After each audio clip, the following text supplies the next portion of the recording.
I Abalonix har vi jobbet siden 2008 med et stoff som heter grafenoksid. Og det en variant av grafen.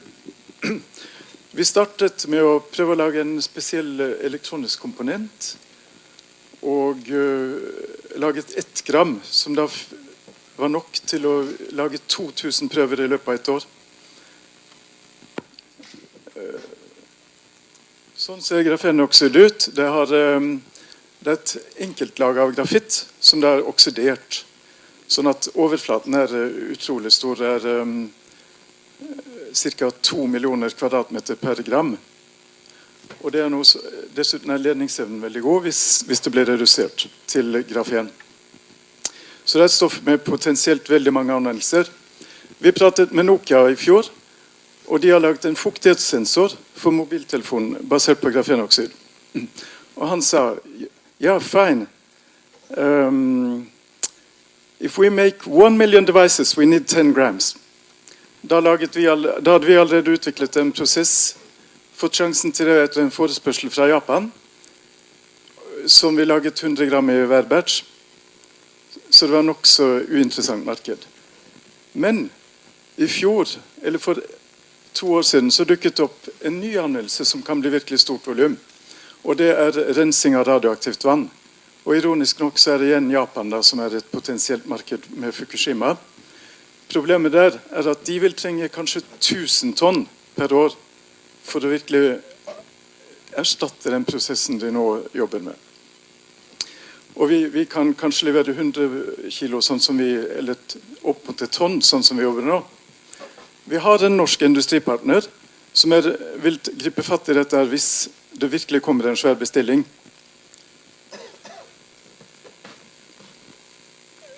Det man ser jo at grafenoksid skal vi se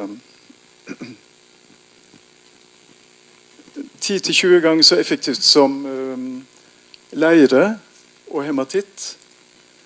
Sånn at det betyr veldig mye da, hvis man skal pakke radioaktivt forurenset slam I kobberbeholder og senke ned I fjell, for eksempel. Det da den store besparelsen kommer. Her ser vi et bilde fra et annet mulig marked fracking. Og så har vi jo lignende problemstillinger I Nordsjøen, der det kommer opp en del radioaktivitet sammen med produsert vann. Så vi I kontakt nå med et firma på Vestlandet som vil bruke grafenoksid, eller sette I gang forsøk for å se på rensing av vann som blir frigjort når de rengjør utstyr fra oljeindustrien. Så der har vi en kjempesjanse som jobber I Norge med å kunne bygge oss opp trinnvis og ikke gå rett på 1000 tonn, som vil kreve en investering på I hvert fall 60-70 millioner, uten å ha garanti for at det blir et marked. Skal vi se.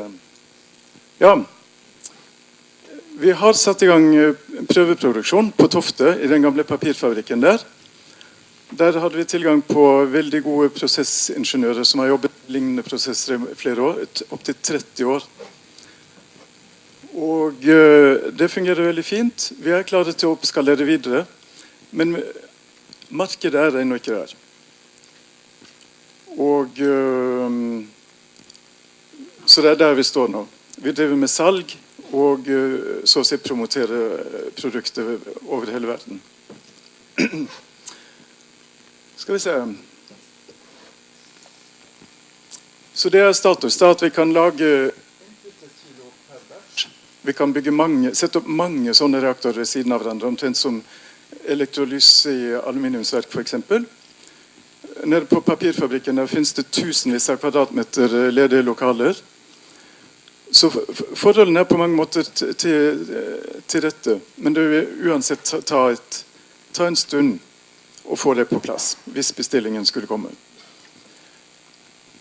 Det vi da har fått på plass for dette året og de kommende årene, det et forskningsrådsprosjekt, også støtte fra Innovasjon Norge, der vi skal demonstrere på et forurenset vann I samarbeid med IFE, et vann som har stått der siden 70-tallet I en tank. Og de forteller også at på Sellafield I England så står det mange kanskje 100 eller 1000 ganger så mye av den typen vann som bare står lagret. Så det skal vi kjøre som en demo i år. Det er aller høyeste prioritet, pluss en demo på dette vannet fra det firmaet på Vestlandet.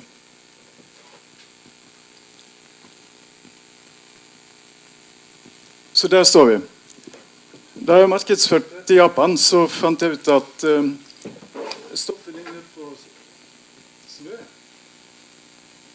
Så jeg kalte det da på japansk Kuroyuki. Og tenkte at det var et fint navn å bruke i Japan, men så viste det seg at det var også navnet på en japansk voksenfilm fra 1960-tallet. Så ja, takk.